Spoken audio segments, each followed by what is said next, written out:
اللہ اللہ اللہ۔ AF knowledge کے پیارے دوستوں، میں ہوں محمد انصار، آپ تمام دیکھنے اور سننے والوں کو السلام علیکم۔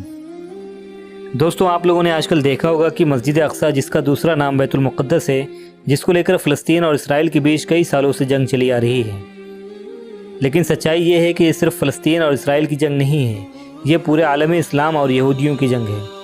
لیکن امت مسلمہ اپنے فرض سے اس قدر غافل ہوئے بیٹھے ہیں کہ انہیں یہ تک نہیں معلوم کہ مسجد اقصیٰ ہم مسلمانوں کے لیے کتنی بابرکت اور اہمیت کی حامل ہے۔ دوستوں، کیا یہ مسجد مسلمانوں کے لیے اس قدر اہم ہے کہ جس کے لیے فلسطین کے مسلمان کئی سالوں سے اپنی جانوں کا نذرانہ پیش کرتے چلے آ رہے ہیں؟ آج کی اس ویڈیو میں ہم آپ کو مسجد اقصیٰ کے بارے میں 10 ایسی حقیقتیں بتائیں گے جو کہ ہر مسلمان کو یہ 10 باتیں ضرور معلوم ہونی چاہیے۔ ویڈیو شروع کرنے سے پہلے ہمارے چینل پر نئے آنے والے ساتھیوں سے گزارش ہے کہ ہمارے اس چینل کو سبسکرائب کر کے بیل آئیکن کو لازمی دبا دیں۔ دوستو، مسجد اقصیٰ کی پہلی حقیقت یہ ہے کہ مسجد اقصیٰ کے کئی سارے نام ہیں۔ ہم جسے عام طور پر مسجد اقصیٰ کہتے ہیں، اسے اور بھی کئی ناموں سے جانا جاتا ہے۔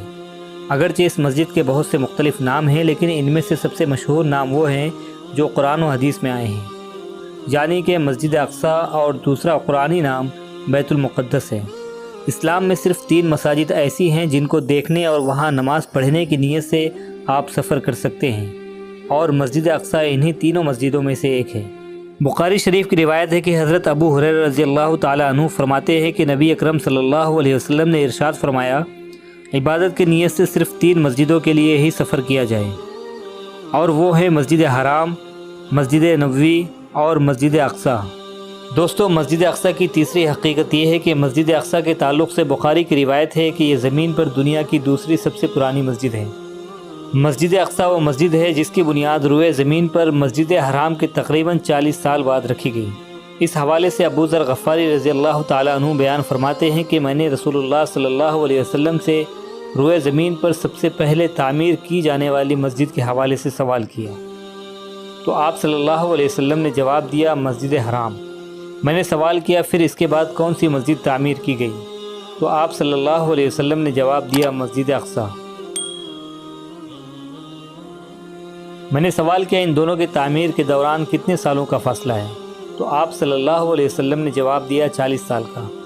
پھر رسول اللہ صلی اللہ علیہ وسلم نے فرمایا، پوری زمین تیرے لیے مسجد ہے، جہاں بھی تمہاری نماز کا وقت آ جائے پڑھ لو، کیونکہ اس میں فضیلت ہے۔ اس حدیث شریف سے یہ معلوم ہوتا ہے کہ حضرت آدم علیہ السلام نے مسجد حرام کی تعمیر کے 40 سال بعد مسجد اقصیٰ کی بنیاد رکھی۔ محدثین نے مزید وضاحت یہ کی ہے کہ جس طرح ابراہیم علیہ السلام نے کعبہ شریف کی نئی تعمیر کی، اس طرح مسجد اقصیٰ کی نئی تعمیر یعقوب علیہ السلام یا داؤد علیہ السلام نے شروع کی، اور سلیمان علیہ السلام نے اس کو مکمل کیا۔ مسجد اقصیٰ کی چوتھی حقیقت یہ ہے کہ مسجد اقصیٰ کو مسلمانوں کا قبلہ اول ہونے کا شرف حاصل ہے۔ اس کا مطلب یہ ہے کہ جب نبی اکرم صلی اللہ علیہ وسلم مکہ مکرمہ سے ہجرت کر کے مدینہ منورہ تشریف لائے، تو آپ صلی اللہ علیہ وسلم اور صحابہ کرام پہلے مسجد اقصیٰ کی جانب ہی رخ کر کے تقریباً 16 یا 17 مہینے تک نمازیں ادا کرتے رہے۔ صحابی رسول حضرت براء بن عازب رضی اللہ تعالیٰ عنہ فرماتے ہیں کہ رسول اللہ صلی اللہ علیہ وسلم نے 16 یا 17 مہینے تک بیت المقدس کی طرف رخ کر کے نماز ادا کی، جبکہ آپ یہ چاہتے تھے کہ آپ کا قبلہ بیت اللہ یعنی کعبہ شریف کی طرف ہو۔ دوستو، مسجد اقصیٰ کی 5ویں حقیقت یہ ہے کہ مسجد اقصیٰ وہ مقدس جگہ ہے جہاں اللہ تعالیٰ نے برکتیں اور رحمتیں رکھی ہیں۔ ایک حدیث شریف میں مسجد اقصیٰ سے حج یا عمرہ کا احرام باندھ کر حج یا عمرہ ادا کرنے والے کو اگلے اور پچھلے گناہوں کی معافی کی بشارت دی گئی ہے۔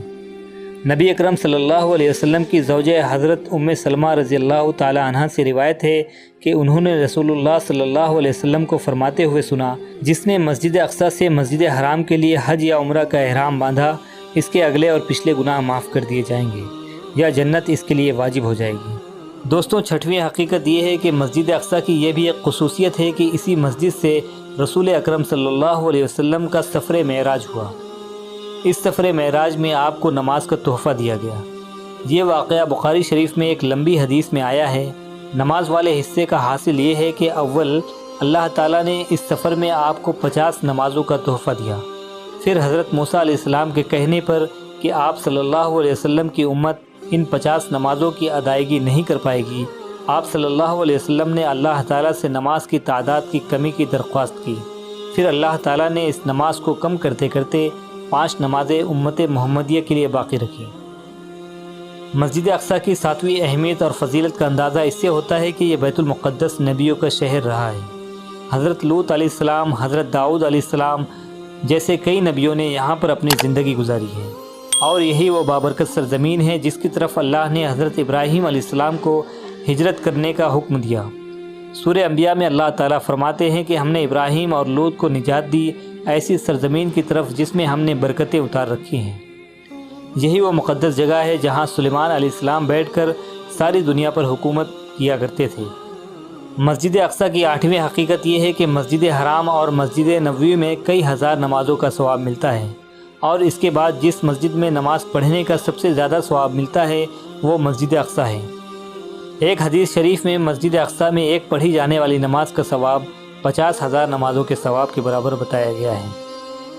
حضرت انس بن مالک رضی اللہ تعالیٰ عنہ فرماتے ہیں کہ رسول اللہ صلی اللہ علیہ وسلم نے ارشاد فرمایا، ایک آدمی کی ایک نماز اپنے گھر میں ثواب میں ایک نماز کے برابر ہے، اور اس کی نماز محلے کی مسجد میں 25 نمازوں کے برابر ہے، اور اس کی نماز جامع مسجد میں 500 نمازوں کے برابر ہے، اور اس کی نماز مسجد اقصیٰ میں 50,000 نمازوں کے برابر ہے۔ اسی طرح اس کی نماز میری مسجد یعنی مسجد نبوی میں 50,000 نمازوں کے برابر ہے، اور اسی شخص کی ایک نماز مسجد حرام میں 1,00,000 نمازوں کے برابر ہے۔ دوستو، 9ویں حقیقت یہ ہے کہ عیسائیوں نے 15 جولائی 1099 میں تقریباً 70,000 مسلمانوں کو باب داؤد کے سامنے قتل کیا، اور ان شہید ہونے والوں میں عالم اور ان کے شاگرد اور عبادت گزاروں کی ایک بڑی تعداد تھی جو اپنے وطن کو چھوڑ کر مسجد اقصیٰ میں ٹھہرے ہوئے تھے۔ دوستو، مسجد اقصیٰ کی 10ویں حقیقت اور ہماری خوش قسمتی تھی کہ پہلی صلیبی جنگ کے بعد جب 15 جولائی 1099 کو عیسائیوں کا بیت المقدس پر قبضہ ہوا تو انہوں نے مسجد اقصیٰ میں بہت رد و بدل کیا۔ پھر سلطان صلاح الدین ایوبی نے 1187 میں 88 سال کے بعد بیت المقدس کو فتح کیا۔ 88 سالوں کے علاوہ عہد فاروقی سے بیت المقدس اور مسجد اقصیٰ مسلمانوں کے قبضے میں رہے ہیں۔ افسوس ہے کہ ادھر چند سالوں سے پھر قدس اور مسجد اقصیٰ ظالم صہیونی ریاست اسرائیل کے قبضے میں ہیں، مگر آج بھی مسجد اقصیٰ کے انتظامات اردن کے وزارت اوقاف اور شؤون مقدسات اسلامیہ کے تحت ہیں۔ دعا ہے کہ اللہ تعالیٰ قدس اور مسجد اقصیٰ کو ان ظالم و جابر اور قاصب لوگوں کے قبضے سے آزاد کرا دے اور فلسطینیوں کی قربانی برابر ثابت ہو، آمین۔